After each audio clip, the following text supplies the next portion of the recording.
Hi there, my name is Brendan Davis, and I wanted to record a few of my memories in honor of our friend or family member, Scott Young, who was also known as Rook Overman. I apologize for how long this video will probably be. I made some bullet point notes to keep myself on track, but I knew him longer than any other friend I have and have a lifetime of memories with him, and I want to just share a few of the highlights with you here, stories that some of which his family know, some of which other friends know, but I think everybody hasn't probably heard everything, and hopefully this puts a smile on your face or in your heart as we remember him now. Scott Young, also known as Rook Overman, passed away at the untimely age of 54 on July 1st, 2022. And I first met him myself back when everyone still called him Scott, not just his family. He became Rook in the early 90s, but I met him back in Green Mountain, Colorado, a suburb of Lakewood, which itself is a northern town north of Denver proper. And on and off over the first 25 years that I knew him, he was my main creative collaborator and partner. I started as a guitar player myself, and any of you who know Scott or Rook knew what a absolutely phenomenal musician he was. And we met in Green Mountain in '83. I had moved there over the summer with my recently divorced mom, and we were introduced by a guitar and bass player duo who he had apparently met earlier than I had that summer when he also moved there that year. And I met these guys, and they were great. In retrospect, I had a lot more in common with them. Probably I would have more in common with them now. But they were playing a kind of music that wasn't very guitar focused. And like myself, Scott then was very much a rock and roll guitar player, and I practiced with these guys a few times, and they said, there's another guy who played with us to try to sort of audition for their band, and he didn't work out either, but I think you two would get along. And so they introduced us, and we became fast friends, as Dr. Young and also Marlene could both attest, because I probably seemingly spent every afternoon over at their house after school. In actuality, I got a job and was working. I had a work permit at 15, and I was working 20 hours a week at a music store, which helped because I could get his guitar strings at a discount and things like that. And we would also sometimes go down to Chuck E. Cheese, which was the nearest place we could get pizzas. And we spent a lot of afternoons, though, at the Young residence down in the basement making all kinds of noise. I want to thank Dr. Young and Marlene and Bethany as well for tolerating all the racket we made. But we had a lot of fun playing with his brother Brandon on bass and a guy named Jim Calabrese on drums. And I remember so many funny memories. And there's a line that Rook, as he later became known in Atlanta and Los Angeles, would quote to me sometimes out of nowhere, "Oh no, you ate all the thick ham." And that came from when we would help ourselves to sandwiches after school, and Marlene had bought, I guess, had ham sliced two different ways. I think the thick ham was for dinner or dishes, and the thin ham was what you're supposed to use on sandwiches. But Scott gravitated toward the thick ham, and I was the guest, so I gravitated toward that as well. But I want to say thank you again for helping keep me fed and, again, tolerating the noise. But we were fast friends that year, the 1 year that I lived in Colorado. He was there another year. And then we reconnected in the later 1990s. I was back in Atlanta, which was essentially my hometown. And Rook had moved there, and he was living with his friend John Hamilton. And he, to his credit, helped get me into getting in shape. I've always been really heavy throughout my life, and I've lost a lot of weight starting before the pandemic, and I'm now in different shape than I've been since the 90s, when Rook was getting me up to the gym and really encouraged me on an exercise program and gave me a really great model for that. But I wanted to comment on a few things that I saw, of course, in the obituary that are all true, of course, but I have some extra insight into some of his creative work.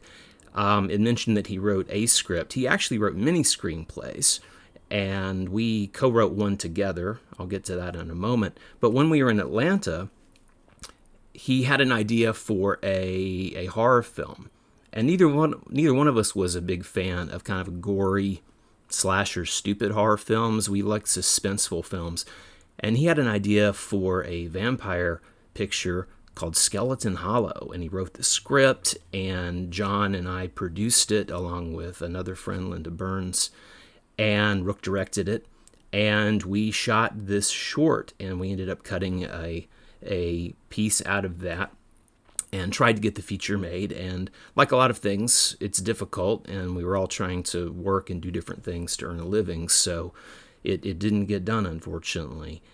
But along the way, he and I also made a bunch of comedy shorts on video featuring some of his characters. He would have been great on Saturday Night Live. I sort of wish he had ended up in New York and auditioning for Lorne Michaels. I think he would have had some success with that.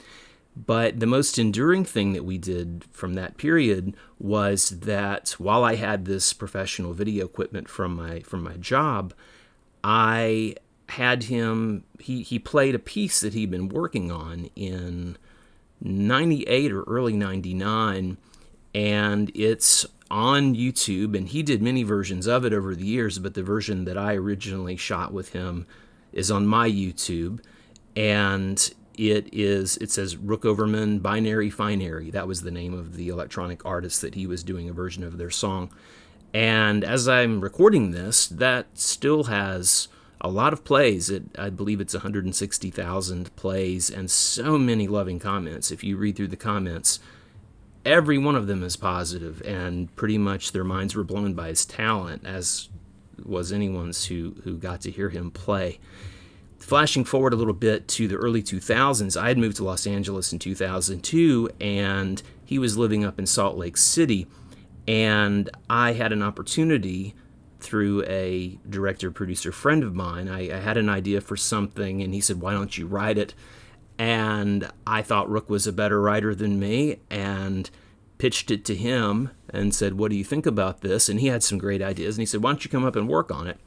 So I spent about 3 weeks in Salt Lake City with him working on this screenplay, and it's called The Great American Sweetheart Show.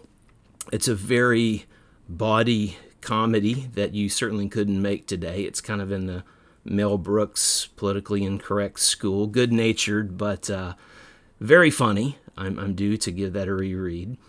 And a few years later, I was sick of the place I was in my career, and I'd moved to Los Angeles specifically to kickstart my writing and directing and producing career. I'd been working on the technical side of film and TV for the whole time previous, and I had an idea for a short film that I developed with him, and then he wrote what became the final screenplay for my short film Age Inappropriate, and he also starred in it, and he and I did the sound design, and that really helped start opening some doors. We didn't get into Sundance, but we were shortlisted. We made it up until the final cut, as we found out from people on the judging committee. But it got us some attention, and among the things that developed was that it introduced us to another filmmaker named Greg Lobb, and Greg had an idea that he wanted to do as a feature called Life with Fiona, and that's a comedy feature that was the first feature that I produced, and Rook was absolutely a key part of it from the beginning. In Greg's mind, he loved the short film, he loved Rook in the short film, and he had this idea for this character that only Rook could play, and then Rook really made it his own and contributed a lot. And there's so many great memories that I could talk for 20 minutes about any of these things, but I guess I want to say that something that's easy to forget about people when they pass are just aspects of their personality. You kind of remember events, but maybe sort of the feeling that they gave you. And one thing about him, as smart as he was, and he was one of the most intelligent people I've ever met, and talented in many ways, music, writing, acting, he was the funniest person I've ever met in my life. And sometimes it was big and bold and silly. The comedy shorts that I think are thankfully lost to history for my part, but I want to try to dig those up for the sake of having as much Rook out there as I can for people to see. I will look for those and see if I can highlight them on my YouTube page. But there was a line in the short film that he wrote called Age Inappropriate, and there's kind of a silly girl who's a bit drunk, and she's heard his name as Dutch many times, and she finally meets him from the common friend, and she has this line, "What kind of name is Dutch?" And totally deadpan, as only he could do, he looks at her, says, "It's English, baby." It's a silly thing. Maybe you need to see it in context. Well, he just says, "It's English." She says, "Really?" He says, "Sure, baby." But I'm laughing at this, anyone who's seen the film. I guess the flashing forward to around 2007, 2008, and I was traveling and working out of the country a lot, and he had moved back to Oklahoma, and we essentially lost touch. We were in intermittent contact. Life got more challenging for both of us in a lot of ways, and we stayed in touch through Facebook, but in the last several years, it seemed like his Facebook was perpetually getting hacked, or he was getting locked out. Mine was hacked in early 2020. His sister Bethany tracked me down via LinkedIn. Fortunately, that still exists for me, and that's how she let me know the sad news about him. But I would get messages from him. Sometimes we would connect. Sometimes he would leave a message and say, "Call this certain number." I'd call, leave a message. I'd get a call back from an unknown number or a blocked number, wouldn't get it. And we tended to miss each other more than connect in the last several years of his life, which makes me very sad. Sort of closing thoughts here, I still think about him daily. I talk about him often, both with people who knew him and friends who just heard the legend of the man. And I think the saddest thing in terms of unfinished business is that I had an unfulfilled project that I will never get to do, which is I wanted to make a documentary about him with his participation and really talk about the ups and downs and journeys of his life, because he really lived a full life.